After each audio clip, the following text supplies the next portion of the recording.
At 3:12 p.m. local time, a U.S. pilot, call sign Viper, is flying a UH-60 Blackhawk at an altitude of 300 feet, his eyes locked onto a logistics convoy tearing across the desert below. His mission is simple: keep those 6 heavy logistics vehicles moving through Deir ez-Zor intact. But in just a few minutes, uninvited guests are about to turn this escort mission into a real-world test of his top-tier combat pilot certification.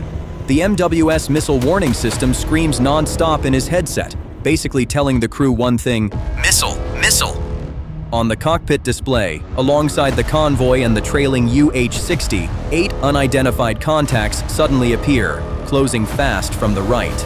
Everything tightens instantly when they realize they have just 12 seconds to survive those 8 incoming objects before they conduct a full contact durability test on US hardware. Viper shouts over the internal comms: "Brake right! Multiple launches! 3 o'clock!"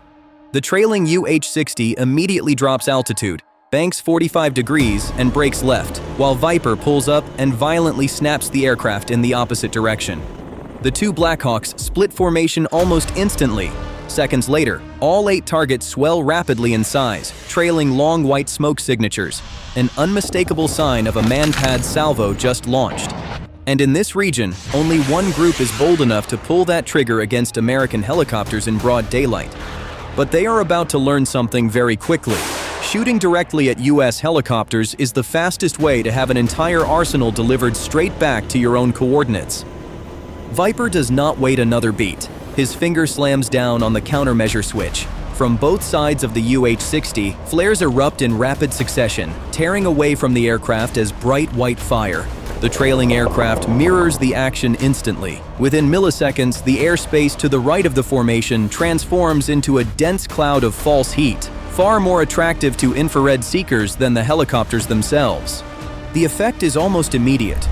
Most of the missiles are dragged off their tracking axis. They break away from their original paths, lunge toward the falling flare clusters, and detonate mid-air in a chain of brief flashes. Others streak past, their hot exhaust slicing dangerously close to the fuselage before losing lock and dissolving into torn columns of smoke across the desert sky.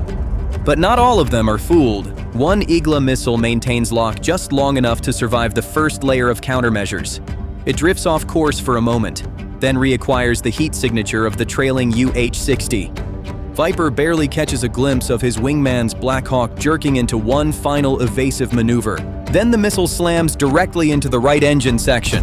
The explosion drives shrapnel and shockwaves straight into the power plant. The rotor sound changes instantly. The steady hum turns into a broken, grinding roar. Warning panels flash red in rapid succession. The entire Blackhawk begins to shake violently, like it has just taken a steel punch to the side. The crew has no choice. The helicopter is forced into an emergency landing straight down onto the sand.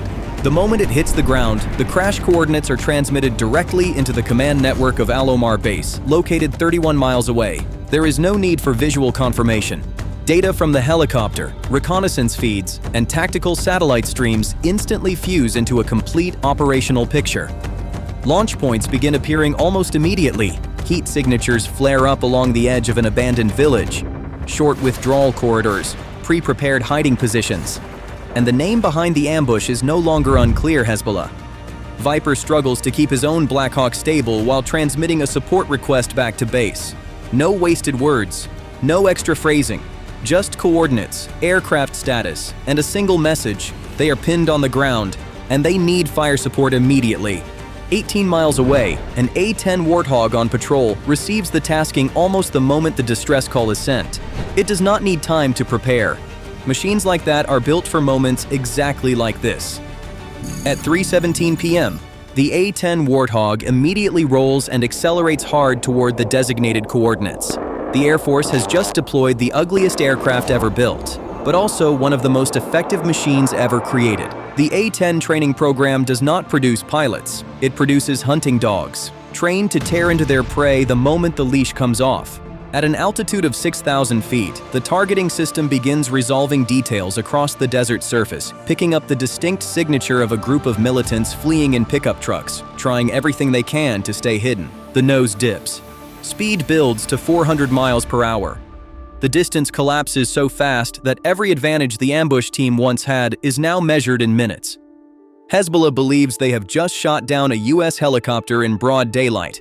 But what is coming over the horizon is not conventional support. It is an Air Force attack dog.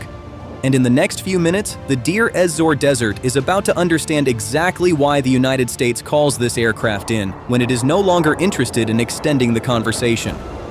3 pickup trucks break from the edge of an abandoned village almost simultaneously. No formation, no discipline, just raw instinct, pushing straight into open desert to widen distance from the ambush site before control of the sky changes hands. But to the A-10 Warthog, those 3 vehicles are not targets trying to escape. They are 3 clear heat signatures moving across a perfectly exposed background. On the American targeting display, their signatures sit cleanly within the scan field. Dust trails curl behind their tires. The men riding in the truck beds crouch low, pressing themselves against thin metal sides as if a few sheets of steel could make them invisible to a diving A-10. The turbofan engines pin the Warthog's nose downward, shaving altitude just enough, stabilizing the attack axis, and pulling the targets directly into the firing line. The closer it gets, the clearer those 3 pickups become, 3 struggling dots in a stretch of desert without a single rock large enough to hide behind. At the front of the aircraft, the GAU-8 Avenger is ready. This 7-barrel rotary cannon produces recoil equivalent to roughly 11,000 pounds of force, enough to slow the aircraft by about 20 knots. Pilots do not just mount a gun onto an aircraft. They built this monster around the gun and spent over 40 years training pilots to control it. The A-10 is the kind of aircraft where, once the trigger is pulled, whatever it is looking at disappears from the ground. The pilot rolls into the firing axis, holds the nose steady, the sight passes over the first pickup, then locks onto the one in the middle, the vehicle trying to break formation to create a path of survival for the other 2. At 5,500 feet, the targeting reticle is projected onto the HUD, centered directly on the fleeing vehicle, and then the trigger is squeezed.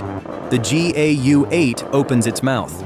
70 30mm depleted uranium rounds per second tear into the ground. Not like a machine gun, but like a steel plow dragging across the desert. Dirt and rock erupt into short vertical bursts. The cockpit begins to shake violently. The pilot holds the trigger for exactly 3 seconds, then releases before physics begins to push back. The stream of fire starts behind the first pickup, walks forward, and then swallows the middle vehicle in a cloud of debris and dust. The chassis lifts off the ground, tilts hard, then snaps violently to one side. The remaining 2 vehicles immediately brake in different directions. One veers deeper into the open desert to the right. But on the back of one of those 2 trucks, a militant has already prepared his DSHK heavy machine gun. The sound of a low-flying A-10 engine is exactly what he has been trained to engage. A stream of machine gun fire rips upward, carving a line toward the diving A-10. The rounds strike the aircraft, sparking briefly against the armor like hammers hitting thick steel. But the Warthog does not change course. The armor surrounding the cockpit and critical systems does exactly what it was designed to do: absorb the impact, preserve functionality, and allow the pilot to continue flying as if nothing significant has happened. Inside the cockpit, what the pilot feels is not danger, just a few dull knocks against the airframe, far too insignificant to make him lift his finger off the trigger. Below, the Hezbollah gunner continues firing wildly. The DSHK barrel glows red hot, shaking violently on its improvised mount. But the longer he fires, the clearer one truth becomes: far too late. He is not fighting a fragile helicopter or a light armored vehicle. He is shooting at a machine built to ignore small bites.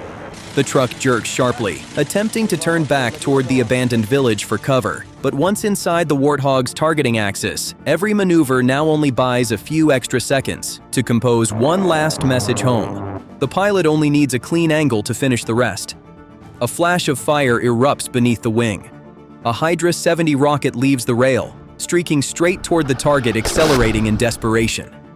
Seconds later, the pickup on the right disappears inside a compact fireball, then shatters into black fragments scattering across the sand. The last vehicle is still moving. It bounces violently over the hard ground, trying to reach the crumbling walls of the abandoned village. But that is only borrowed time. The A-10 squeezes off another short burst. This time, the 30mm rounds tear straight through the vehicle's body. The windshield shatters. The hood collapses inward. The steel frame twists like a crushed tin can. The pickup skids sideways for a short distance, nosedives into the sand, then stops dead. The sky goes quiet as quickly as it erupted. On the ground, what remains are 3 burning trails, smoking across the Deir ez-Zor desert. No formation, no escape routes, no ambush left. Only one conclusion remains clear. The Hezbollah unit fired on a US helicopter and failed to get more than a few miles away before the Hog turned their entire retreat into a burning scrapyard. After the strike, the A-10 does not leave immediately. It pulls into a wide orbit above the battlefield, conducting one final sweep across the abandoned village and the 3 burning pickup wrecks scattered across the desert. There is no return fire, no meaningful movement. Only scattered heat signatures across the sand and rising columns of black smoke. Once the airspace is clean, the A-10 reduces its scan pattern and links up with the 2 UH-60s on the ground. Viper holds his Black Hawk steady for a few more moments, scanning the surrounding area one last time before committing to a full landing on the hardened desert surface. The moment the helicopter settles, the cabin doors swing open. The pilots and crew from the heavily damaged UH-60 are quickly transferred onto Viper's aircraft. No one stops to look back at the battlefield. The wounded are moved first. The rest assist with equipment and conduct a rapid headcount check. Everything happens within seconds. Exactly the kind of execution you expect from people who understand that just because the desert is quiet now does not mean it will stay that way. Only after the entire crew from the emergency-landed UH-60 is safely on board does Viper pull the door shut. The hardest part is over. The ambush is no longer a propaganda win for Hezbollah. It has turned into exactly what the United States prefers to leave behind after a counterstrike. A battlefield cleared of targets, a few burning vehicles, and a formation that still has enough people to fly home. Hezbollah got half the equation right. They chose the terrain correctly, they chose the timing correctly, and they did manage to force a US Black Hawk down into the desert. But they forgot the other half of the equation. Forcing an American helicopter to land is not the end of the fight. It is the signal that the response phase has just begun. Within minutes, the entire ambush team is erased from the ground. 3 pickup trucks become 3 columns of smoke, and the American crew still has enough people left to fly home. That is the difference between a terrorist ambush and a real war machine. One side only needs to pull the trigger. The other only needs a reason to erase everything in front of it.